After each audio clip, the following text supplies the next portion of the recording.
Hi guys, how are you. मैं सुल्तान अली एक बार फिर हाजिर हूँ आपकी केमिस्ट्री क्लास में। तो देखिए, टॉपिक है आपका संयोजकता, या क्या हिंदी में इसको बोलते हैं वैलेंसी। क्या बोलते हैं इसको? वैलेंसी बोलते हैं। ठीक है, तो वैलेंसी क्या होती है? परमाणुओं में या अणुओं में परमाणुओं की संयोजकता होती है, साझेदारी होती है कि वो कितने से कितने परमाणुओं से संयोग कर रहा है। ठीक है, तो इसमें क्या है, अब पढ़ाते हैं इसमें। तो इसमें कह रहा है किसी तत्व की संयोजकता उसके परमाणुओं की रासायनिक संयोग करने की क्षमता अर्थात संयोजन क्षमता को प्रदर्शित करता है।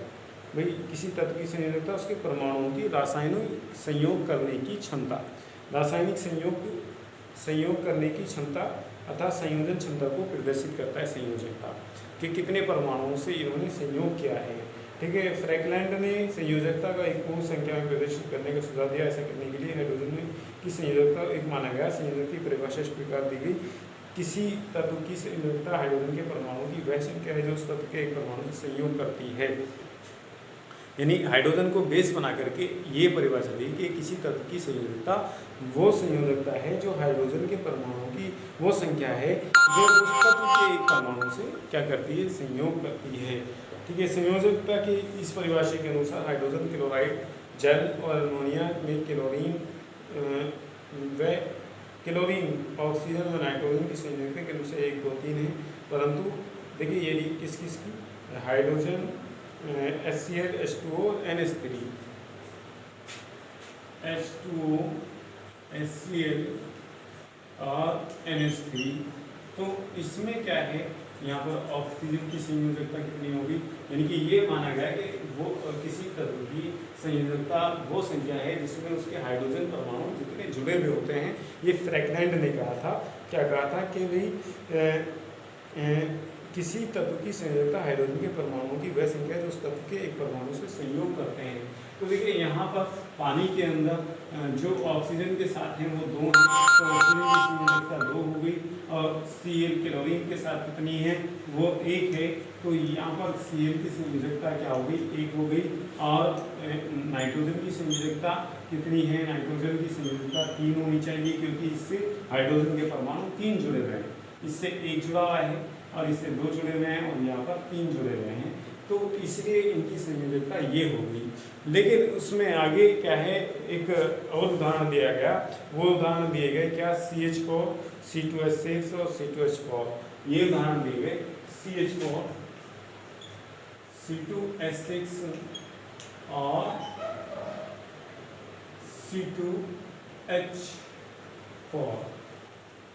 C2H4, ये उदाहरण दिए गए। कौन कौन से? C2H4, ये हमारा क्या है, एसिटिलीन, और ये एथिलीन, और ये हमारा क्या हो गया, मैथेन हो गया। तो इसमें देखिए, कार्बन की जो संयोजकता आ रही है, इसमें सब में कार्बन की संयोजकता देखते हैं। कार्बन की इसमें संयोजकता 4 आ रही है, कार्बन में इसकी संयोजकता 2 है, और यहाँ पर 6 है, क्योंकि 6 यानी कि एक परमाणु से 3 जुड़े रहे हैं, तो कार्बन की 3 आ रही है, और यहाँ पर क्या है, 4 है, तो कार्बन की 2 आ रही है। तो कार्बन यानी एक ही परमाणु के एक ही तत्व की संयोजकता अलग अलग प्रदर्शित हो रही है। तो ये रूल क्या हो गया, हाइड्रोजन को बेस मान करके उसकी संयोजकता निर्धारित करने का रूल क्या हुआ, गलत साबित हुआ। ठीक है, तो अब फिर आधुनिक विधि में क्या हुआ, आधुनिक विधि में इसे इस तरीके से संयोजकता को इलेक्ट्रॉनिक सिद्धांत के अनुसार इलेक्ट्रॉनिक सिद्धांत प्रस्तुत किया गया, और उसके अनुसार क्या हुआ कि किसी तत्व के एक परमाणु द्वारा रासायनिक संयोग में स्थानांतरण या साझे में प्रयुक्त इलेक्ट्रॉनों की संख्या को उस तत्व की संयोजकता कहते हैं। यानी इलेक्ट्रॉनिक सिद्धांत के अनुसार किसी तत्व की संयोजकता वो होती है इसमें वो तत्व क्या करता है, साझेदारी द्वारा यानी कि संयोग करके रासायनिक अभिक्रिया में या तो वो लेता है परमाणुओं को या वो देता है, और दे करके क्या करता है, संयोग करता है। वही उसकी क्या कहलाई, वो उसकी वैलेंसी या संयोजकता कहलाई। ठीक है भाई। अच्छा भाई, एक संयोजकता वाले तत्वों को एक संयोजक, इसी प्रकार 2, 3, 4 वालों को द्विसंयोजक, त्रिसंयोजक और चतुर्थ संयोजक कहते हैं, या बाइवैलेंट, मोनोवैलेंट, बाइवैलेंट और ट्राइवैलेंट। हाँ, देखिए, जिस तत्व की संयोजकता जो होती है वो क्या होती है, वो एक होती है। क्या होती है? एक होती है संयोजकता। यानी वैलेंसी संयोजकता, आगे बताया गया संयोजकता वैलेंसी कितनी, एक है, तो ये क्या होते हैं मोनोवैलेंट। क्या कहलाते हैं ये मोनोवैलेंट, मोनोवैलेंट कहलाते हैं। ठीक है भाई, मोनोवैलेंट। और दो है तो क्या कहलाते हैं बाइवैलेंट, क्या कहलाते हैं ये बाइवैलेंट। और तीन है तो क्या कहलाते हैं ट्राइवैलेंट, क्या कहलाते हैं ये ट्राइवैलेंट। ठीक है भाई, और चार है तो क्या कहलाते हैं टेट्रावैलेंट, कहलाते हैं क्या टेट्रावैलेंट कहलाते हैं। यानी वो यौगिक क्या कहलाते हैं जिनकी या वो परमाणु क्या कहलाते हैं टेट्रावैलेंट, ट्राइवैलेंट, बाइवैलेंट और मोनोवैलेंट। ठीक है भाई, पेंटावैलेंट, 5 है तो ये होती है। ठीक है भाई, आगे जो है क्या है भाई, हर एक की संयोजकता क्या होती है अलग अलग होती है। तो जितने वो क्या कर रहा है साझेदारी द्वारा ले रहा है या दे रहा है, ठीक है, उसकी वही संयोजकता होती है। तो आगे देखिए मूलकों की संयोजकताएं। मूलकों की संयोजकताएं तत्वों की भांति फ्रैक्टेंट द्वारा दी गई परिभाषा अथवा संयोजकता के इलेक्ट्रॉन सिद्धांत के अनुसार आधार पर ज्ञात की जा सकती है। एथिल मूलक एक हाइड्रोजन परमाणु से संयोग करके एथेन बनाता है।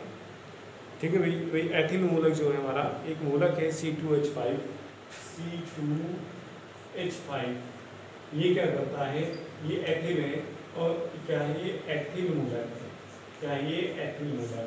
तो ये हाइड्रोजन के एक परमाणु से क्रिया करके क्या बनाता है C2H6 बनाता है, क्या बनाता है C2H6 यानी कि एथेन बनाता है।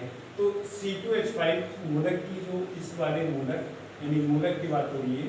ठीक है भाई, मूलक की जो संयोजकता है वो कितनी है, वो 1 होती है। कितनी होती है, वो 1 होती है। ठीक है भाई, हाँ।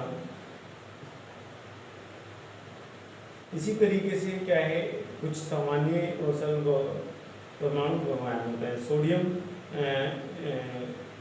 कुछ आयन हैं, ठीक है, आयनों की संयोजकता जो होती है वो कैसे कैसे होती है। सोडियम की Na+ होती है, पोटेशियम की पोटेशियम पर 1 होती है प्लस की, सिल्वर पर क्या होती है 1 होती है, कॉपर पर क्या होती है, ठीक है। इसी तरीके से मैग्नीशियम की 2 होती है, कैल्शियम की 2 होती है। ठीक है, ऑक्सीजन की जो होती है वो -2 होती है। तो इस तरीके से क्या होता है, ये संयोजकताओं का डायग्राम मैंने आपको भिजवा दिया है।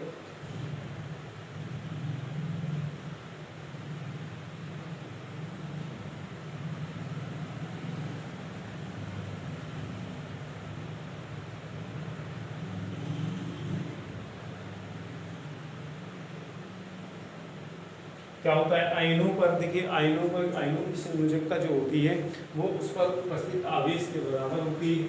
आवेश के बराबर कैसे, जैसे क्या होता है कोई आयन है हमारा, आयन है जैसे क्या ये हमारा K+ और प्लस है, पोटेशियम आयन है और या पोटेशियम प्लस है एक और Na+, ये वाले के पोटेशियम पर 1+ का आयन है। ठीक है, Na पर 1+ आयन है। ठीक है भाई, इसी तरीके से Al है, एल्यूमिनियम ये जो धनायन होता है एल्यूमिनियम, तो उसकी संयोजकता यानी कि 3 की जितने इस पर आवेश होते हैं उसकी वही संयोजकता होती है। ठीक है भाई, 3 है तो यहाँ पर इसकी संयोजकता 3 है। ठीक है, इसकी संयोजकता 1 है, इसकी संयोजकता 1 है। इसी तरीके से ऋणायन है तो ऋणायन की संयोजकता जो होती है वो सिर्फ क्लोरीन माइनस आयन है तो -1 है। ठीक है भाई, ये होती है। ऑक्सीजन जो होती है, ऑक्सीजन की संयोजकता क्या होती है, वो O- प्रदर्शित होता है तो वो क्या होती है, वो ये -2 होती है। ठीक है भाई, तो ये क्या होता है, ये संयोजकता उसके आयनों के ऊपर आधारित होते हैं कि कितना इसने आवेश लिया है, यानी कि कितने इलेक्ट्रॉन दिए हैं। इलेक्ट्रॉन दिए हैं तो क्या होता है उससे प्लस चार्ज होता है तो इसकी संयोजकता प्लस की होती है। और अगर लिए हैं तो उसके पर जो चार्ज होता है वो ऋणात्मक होता है, क्योंकि इलेक्ट्रॉन पर मैंने आपको पहले ही बताया है वो क्या होता है, वो ऋणात्मक आवेश होता है। और ऋणात्मक आवेश होने की वजह से क्या होता है, अगर वो ले रहा है जैसे ऑक्सीजन रिसीव कर रही है 2, तो क्या करती है वो लेने के बाद में उसमें उसके जो आवेश हो जाता है वो माइनस हो जाता है और संयोजकता उसकी क्या हो जाती है, माइनस की ही संख्या रहेगी। जैसे O-2, O माइनस माइनस है तो -2 संयोजकता है, Cl पर -1 है तो -1 है। इसी तरीके से यहाँ पर इन्होंने दिए हैं, सोडियम में 1 दिया है तो +1 है संयोजकता। तो ये आयनों की संयोजकता होती है। ठीक है भाई, धनायनों की संख्या और ऋणायनों की संयोजकता। अच्छा भाई, ये होती है क्या, आयनों की संयोजकता होगी, मूलक की संयोजकता होगी, यानी कि जो इलेक्ट्रॉनिक सिद्धांत के अनुसार जो क्या कर रहे हैं, जितने इलेक्ट्रॉन दे रहे हैं, ठीक है, ले रहे हैं, तो वही उनकी क्या होती है, या तो दे रहे हैं तो वो क्या है, वो उनकी धनात्मक है, धनात्मक संयोजकता। अगर ले रहे हैं तो वो ऋणात्मक संयोजकता होती है। तो ये था आज का आपका वैलेंसी। ठीक है भाई, आज के लिए इतना ही काफ़ी है, फिर मिलते हैं इंशाल्लाह। तब तक के लिए खुदा हाफिज़।